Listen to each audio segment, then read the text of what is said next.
सुनसान मोहल्ला। कई साल पहले इस मोहल्ले के किनारे एक पुराना घर था। लोग कहते हैं उस घर में आग लगी थी और उस रात के बाद वहां अजीब घटनाएं शुरू हो गईं। रात में वहां से गुजरने वाले लोग हादसों का शिकार हो जाते। कभी कार अपने आप मुड़ जाती, कभी बाइक स्लिप हो जाती। कई बार लोगों ने दावा किया कि पीछे से दौड़ती एक लड़की दिखती है। उसका आधा चेहरा जला हुआ और आंखें अंधेरे में लाल अंगारों की तरह चमकती। पुलिस ने कई बार जांच की, लेकिन कोई सबूत नहीं मिला। धीरे धीरे लोग उस सड़क को काली सड़क कहने लगे और उस घर को हमेशा के लिए छोड़ दिया गया। बरसात की एक सुनसान रात रोहित उसी काली सड़क से होकर घर लौट रहा था। चारों तरफ अंधेरा और बीच बीच में झिलमिलाती स्ट्रीट लाइट की रोशनी। बारिश की बूंदें विंडशील्ड पर थपथपा रही थीं। अचानक रियर व्यू मिरर में हलचल दिखी। पहले उसने सोचा आंखों का धोखा है, लेकिन फिर साफ नजर आया एक लड़की उसकी कार के पीछे दौड़ रही थी। उसका चेहरा आधा जला हुआ और आंखें जैसे किसी की आत्मा को चीर रही हो। रोहित ने डर के मारे स्पीड बढ़ाई, लेकिन मिरर में वो और पास आती जा रही थी। किसी तरह रोहित घर पहुंचा, दरवाजा बंद किया और चैन की सांस ली। लेकिन घर के अंदर जैसे कोई मौजूद था। दीवारों पर हल्की खरोंच की आवाज, फर्नीचर अपने आप खिसकने की आहट और बाथरूम के आईने में धुंधली आकृति।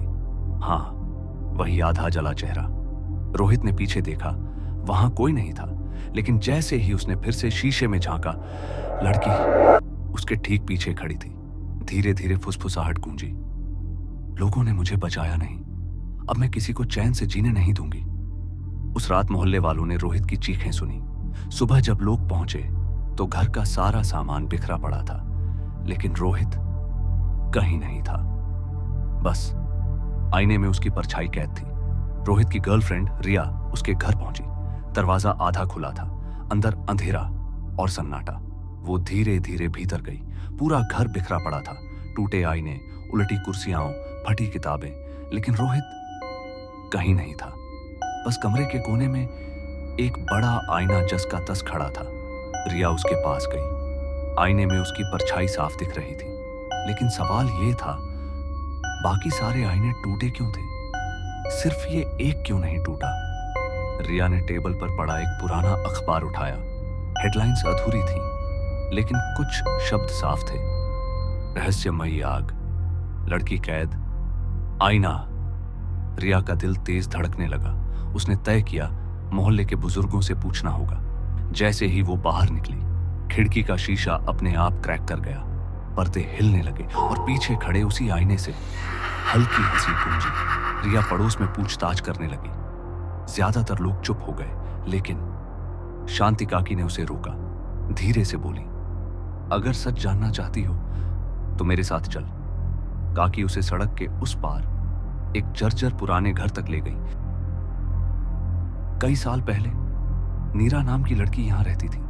वो बहुत खूबसूरत थी और उसे आईनों से अजीब लगाव था। हर कमरे में आईने लगे रहते थे।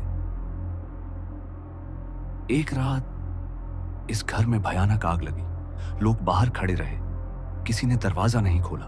नीरा जलती रही और मरने से पहले उसने आईने में अपनी जली हुई शक्ल देखी। उस पल उसकी आत्मा उसी आईने में कैद हो गई। तब से इस सड़क पर हादसे होते रहते हैं। लोग कहते हैं आईनों में उसकी परछाई नजर आती है। काकी ने चेतावनी दी, तेरे रोहित का गायब होना भी उसी आईने से जुड़ा है। वो उसी में कैद है, लेकिन अगर तूने कोशिश की तो तू भी गायब हो जाएगी। रिया कांपते हुए बोली,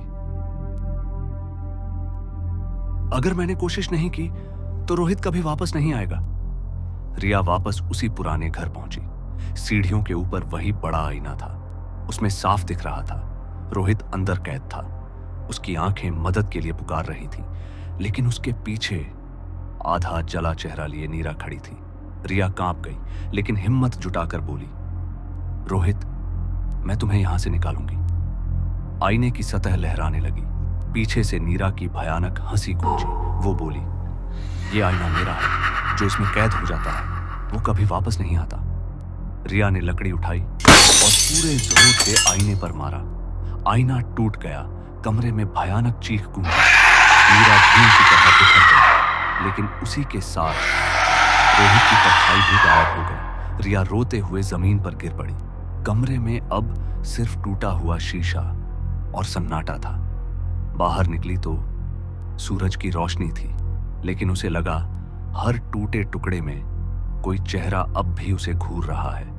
और जाते जाते हवा में वही आवाज गूंजी, आईना सिर्फ चेहरा नहीं दिखाता, कभी कभी आत्मा को भी कैद कर लेता है।